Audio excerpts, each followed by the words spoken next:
باللہ من الشیطان الرجیم، بسم اللہ الرحمن الرحیم۔ انجینئر اویس دورانی جی قرآن لیکچر کے سلسلے میں ایک نہایت محترم دوست ہیں ہمارے، انہوں نے مطالبہ کیا ہے کہ یہ سورہ آل عمران کی 75ویں آیت کے اوپر روشنی ڈالیں جی۔ اب چونکہ قرآن کی ایک آیت کو نہیں لیا جا سکتا، لہٰذا اس سے جتنی بھی کوہرنٹ ہوں گی آیات اسی اس میں میں ان کو لوں گا، اور یہ جو ہے قرآن جو ہے تو یہ اپنا 73 سے شروع کروں گا، ٹھیک ہے جی۔ وہ قرآن کہہ رہا ہے وَمِنْ أَهْلِ الْكِتَابِ مَنْ تَأْمَنْهُ بِقِنْطَارٍ يُؤَدِّهِ إِلَيْكَ وَمِنْهُمْ مَنْ تَأْمَنْهُ بِدِينَارٍ لَا يُؤَدِّهِ إِلَيْكَ إِلَّا مَا دُمْتَ عَلَيْهِ قَائِمًا ذَلِكَ بِأَنَّهُمْ قَالُوا لَيْسَ عَلَيْنَا فِي الْأُمِّيِّينَ سَبِيلٌ وَيَقُولُونَ عَلَى اللَّهِ الْكَذِبَ وَهُمْ يَعْلَمُونَ۔ ٹھیک ہو گیا۔ اب آگے 75ویں آیت ہے بل من اوفا بعہدہ واتقی فإن اللہ یحب المتقین۔ ٹھیک ہو گیا جی۔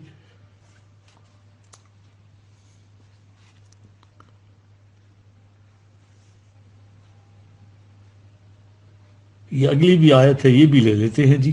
ان الذین یشترون بعہد اللہ وایمانہم ثمنا قلیلا اولئک لا خلاق لهم فی الآخرۃ ولا یکلمهم اللہ ولا ینظر الیہم یوم القیامہ ولا یزکیہم ولہم عذاب علیم۔ ٹھیک ہے، یہ اصل میں قرآن بات کرتا ہے یونیورسل ایتھکس کی اور پوری الناس کے لیے، سارے زمانوں کے لیے، یہ بات مد نظر رکھنی چاہیے تھی۔ ٹھیک ہے جی۔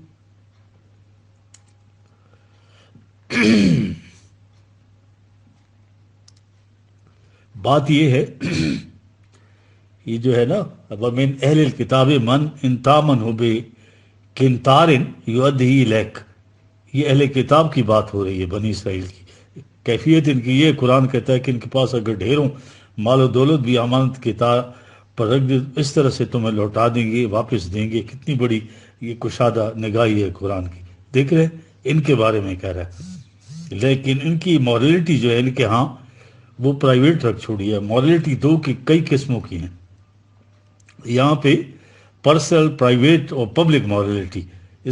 ٹھیک ہے، سارا یورپ اس کو مانتا ہے، ذاتی طور پر، شخصی طور پر، انڈیویجولی ضابطۂ اخلاق اور ہے، اور پبلکلی۔ اور یہ یورپ کے جتنے بڑے بڑے پولیٹیشین ہیں، سیاستدان ہیں، ان کا اقوال پڑھیے وہ یہ ہیں۔ کیور لکھتا ہے کہ جو کچھ ہم اپنی سلطنت کے لیے کرتے ہیں، اگر ہم انفرادی طور پر آپس میں وہ کچھ کرنے لگے تو دنیا کے سب سے بڑے شیطان کہلائیں۔ ٹھیک ہے نا، مائی کنٹری رائٹ اور رانگ، اپنی نیشن کا مفاد دوسری نیشن کے ایک ایک فرد کے خون کا آخری قطر بھی نہ چھوڑ لیا جائے۔ اگر اپنی قوم کے لیے وہ کام آتا ہے تو پیٹریٹزم سب سے بڑا جوہر ہے۔ یہ مجسمے اس کے اسٹیچو بنائے جاتے ہیں۔ یہ ہے میکیاویلی سیاست، اپنی قوم کے مفاد کے لیے دوسری قوموں کو ہر قسم کا دھوکہ دو، چوری، ڈاکہ ڈالو، اب ایکسپلائٹ کرو دوسری قوموں کو، چڑھ جاؤ ان کے خزانے، پیٹرول، ساری چیزیں لوٹ لو۔ اپنے آپ بددیانتی اگر کرو گے تو بڑا جرم ہوگا۔ اجتماعی طور پر ہر قسم کی بددیانتی، ہر قسم کی ڈکیتی دوسری قوموں کے ساتھ کرو تو یہ ہے پیٹریٹزم۔ ان کے یہاں قصیدے لکھے جائیں گے، اسٹیچو بنائے جائیں گے۔ یہ ہے کوڈ آف ایتھکس جو ایک ہونا چاہیے، ضابطۂ اخلاق۔ ٹھیک ہے، یہاں اپنوں میں اور دوسروں کے ساتھ ضابطۂ اخلاق بالکل مختلف ہے۔ Private morality, public morality, international morality, بین الاقوامی ضابطہ کچھ اور ہے۔ ٹھیک ہے، یہ چیزیں ذاتی منفعت کے لیے جھوٹ بولتے ہیں، یہ چیزیں سمجھ گئی۔ اب یہ قرآن کریم پہ جب نظر آپ دوڑائیں گے تو یہاں پہ پتہ چلتا ہے کہ واقعی اب اللہ ہونا اسی کو سجتا ہے جی۔ قرآن آپ کو یونیورسل ایتھکس دیتا ہے، ٹھیک ہے، عالمگیر ضابطۂ اخلاق، اپنے اور بیگانے کی اس میں کوئی تمیز ہی نہیں، کوئی اختصاص نہیں، کوئی تفریق نہیں۔ قرآن نے کہیں یہ نہیں کہا کہ اگر فریب جو ہے اپنوں کو فریب نہ دو، دوسروں کو فریب دو۔ کہیں یہ نہیں کہا کہ اپنوں کے ساتھ جھوٹ نہ بولو، دوسروں کے ساتھ بولو۔ ان کے ہاں تو اگر عفت قلب و نگاہ کی تاکید ہے تو دنیا کی ہر عورت کو متعلق کی کہا گیا ہے، وہ اپنی حقیقی بہن میں اور دنیا کی کسی عورت میں تمیز کرنا قطر نہیں سکھاتا۔ وہ کہتا ہے دل میں بھی خیال آ جائے تو عصمت کا شیشہ تمہارا چور چور ہو جائے گا۔ حرام کا پیسہ حرام، خواہ آپ کو مشرک کی جیب سے بھی کھونا نکلے۔ کہا ان کے ہاں جو تقسیم ہے انہوں نے کر رکھی ہے، اس کا نتیجہ کیا ہے؟ وَمِنْهُمْ مَنْ إِنْ تَأْمَنْهُ بِدِينَارٍ لَا يُؤَدِّهِ إِلَيْكَ إِلَّا مَا دُمْتَ عَلَيْهِ قَائِمًا۔ یہی آیت 3/75۔ اور وہ بھی ہیں کہ اگر ان کے پاس ایک پیسہ بھی کسی کو یا روپیہ بھی کسی کے پاس رکھ دو تو جب تک وہ ڈنڈا لے کے ان کے سر پر کھڑے نہ رہیں واپس دینے کا نام ہی نہیں لیتے۔ بات یہ کہی واقعی۔ اب اس کے بعد وہ علت آئی کیوں ایسا کرتے ہیں، اب قرآن آگے ریزن دے رہا ہے، ٹھیک ہے۔ ذالک بِأَنَّهُمْ قَالُوا لَيْسَ عَلَيْنَا فِي الْأُمِّيِّينَ سَبِيلٌ، ٹھیک ہے۔ یہ جو ہم سے الگ غیر ہیں یعنی عرب یا جو بھی ہیں، تو ان کے معاملے میں جو جی میں آئے کرو کچھ نہیں جرم ہے۔ کہتا ہے کہ یہ ہے بنیاد اس چیز کی، یہ نہیں ہے کہ انفرادی طور پر تو ان کے اندر بڑے ایماندار مل جائیں گے تم کو، دیکھ رہے ہیں آپ، لیکن اپنے ہاں ضابطۂ اخلاق یہ ہے کہ ہم سے الگ جو قوم ہے یہاں عربوں کے ہاں ان کے ساتھ جو جی میں آئے کلو کوئی جرم نہیں تھا۔ لیسا علینا فی الامیین سبیل۔ پھر یہ بات جو ابھی عرض کی ہے، ٹھیک ہے جی، اب یہ دیکھ رہے یہ چیزیں ہیں، ٹھیک ہے جی۔ اب یہ منسوب کر دیتے تھے اپنی شریعت کی طرف کہ ہماری شریعت میں یہ جائز ہے، ٹھیک ہے۔ ان کے ہاں یہ چیز موجود ہے تالمود کے اندر کہ غیر اسرائیل کے ہاں سے یہ سب چیزیں جو کی جائیں گی ان کو ثواب ہوتا ہے، گویا اللہ کی شریعت وہ یہ بتاتے تھے، ٹھیک ہے جی۔ جس طرح ہم لوگ کہتے ہیں کہ جھوٹ بولنا فتوے دیے ہوئے ہیں یہاں پہ ہمارے بڑے بڑے جو انٹلیکچوئلز ہیں انہوں نے کہ بھائی وہ اپنی ضرورت کے لیے جھوٹ بولنا جائز ہے، اور اللہ کہہ رہے ہیں کہ یقولون علی اللہ الکذب وہم یعلمون، جانتے بوجھتے یہ جھوٹ گھڑتے ہیں، منسوب کرتے ہیں شریعت کی طرف، اللہ کی طرف۔ یہ دیکھیے جی، فریب دینا کیا اللہ کا حکم ہو سکتا ہے؟ ہاں یہ چیز ہے جی۔ وَيَقُولُونَ عَلَى اللَّهِ الْكَذِبَ، جرأت ملاحظہ کرو، ارے انفرادی طور پر بدکردار ہو گئے ہو تو ان چیزوں کو کہتے ہو کہ اللہ کی شریعت میں یہ چیز ہے، قرآن ہے، میں نے کہا نا تاریخ کی کتاب نہیں، فوراً اپنا اصول لائے۔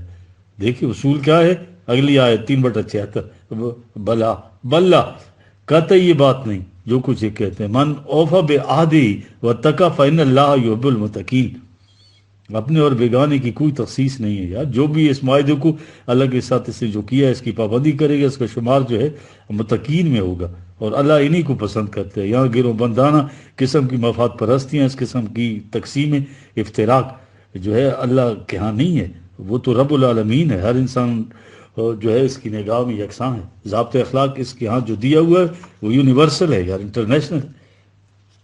دیکھ رہے ہیں آپ، یونیورسل قانون کا بنیادی مفہوم پوری کائنات کے نظم و نسق کا ترجمان ہے یار۔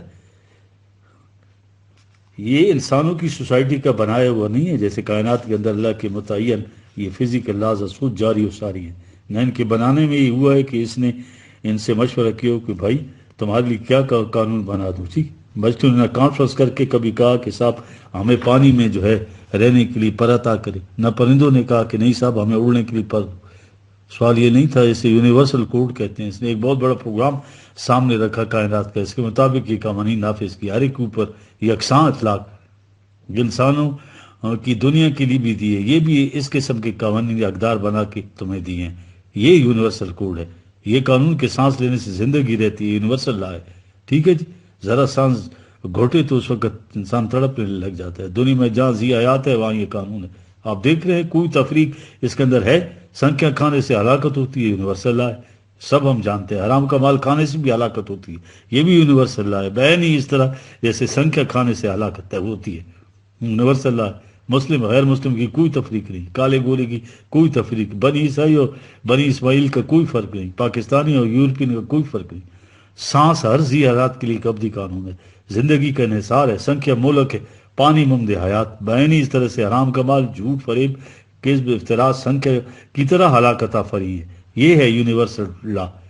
دیکھیں بلا من اوفا، دیکھیے من کتنے زور کا ہے، ساری تخصیصات کاٹ کے رکھ دی، من ہے یہ، من اوفا بعہدہ واتقی وَإِنَّ اللَّهَ يُحِبُّ الْمُتَّقِينَ، جو بھی ان قوانین کی نگہداشت کرتا ہے تو اللہ کے ہاں کے نزدیک کو پسندیدہ ترین ہے وہ، نہ یہ کہ بنی اسرائیل کے گھراں میں جو پیدا ہو تو وہ ہے، دیکھیے اگلی آیت میں قرآن 77 میں کیا کہہ رہے ہیں، ان الذین یشترون بعہد اللہ و ایمانہم ثمنا قلیلا، جی ان کے برعکس یہ لوگ جو کہتے ہیں کہ اللہ کے ساتھ عہد ہم نے کیا ہے، ان چیزوں کو مانتے ہیں، تمام چیزوں کو قسمیں اٹھا اٹھا کے ان چیزوں کو مانتے ہیں، لیکن تھوڑے سے دنیاوی مفاد کی خاطر ان کو بیچ دیتے ہیں۔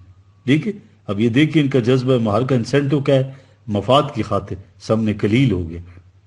قدرت کی طرف سے متعین کردہ انسانی اقدار کے مقابلے میں پوری کائنات جو ہے متاع ثمن قلیل کا درجہ رکھتی ہے، ٹھیک ہے جی۔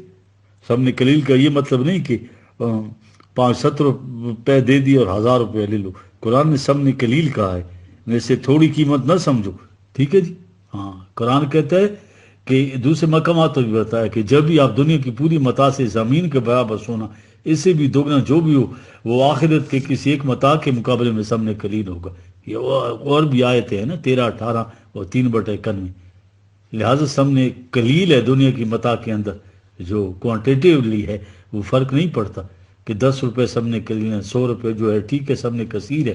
یہاں تقابل کر رہا ہے کہ ہمیشہ جو ہے فزیکل لائف سے متعلق جتنی متاع حیات ہیں، وہ متاعات جو تمہاری ذات کی ریئل سیلف کے متعلق اس سے مستقبل سنورتا ہے۔ جب دونوں میں ٹکراؤ پیدا ہو تو یہاں کی زندگی کی عظیم ترین متاع بھی اس کے مقابلے میں قلیل ترین ثمن ہو جائے گی۔ اس لیے کہا کہ ہم جو ضابطۂ یونیورسل کوڈ دیتے ہیں اخلاق کا، اس کا تعلق تمہاری ذات سے ہے۔ سمجھ کے جس چیز سے اس کا نقصان ہوتا ہے، ڈس انٹیگریٹ ہو جاتی ہے ذات، جہنم میں چلا جاتا ہے انسان۔ دنیاوی متاع کے اعتبار سے کتنے ہی بڑا متاع حیات ہو، وہ ثمن قلیل ہے۔ اولئک لا خلاق لهم فی الآخرہ، ٹھیک ایک آ گیا ہے کہ یہ متاع لیکن مستقبل ان کے لیے کوئی ایسا نہیں ہو، آخرت کی خوشگواری ان کے حصوں میں نہیں آئیں گی، ٹھیک ہے۔ ولا یکلم اللہ ولا ینظر الیہم یوم القیامہ ولا یزکیہم ولہم عذاب الیم، ٹھیک ہے جی، یہ قرآن کہہ رہا ہے۔ تو میرے خیال میں اتنا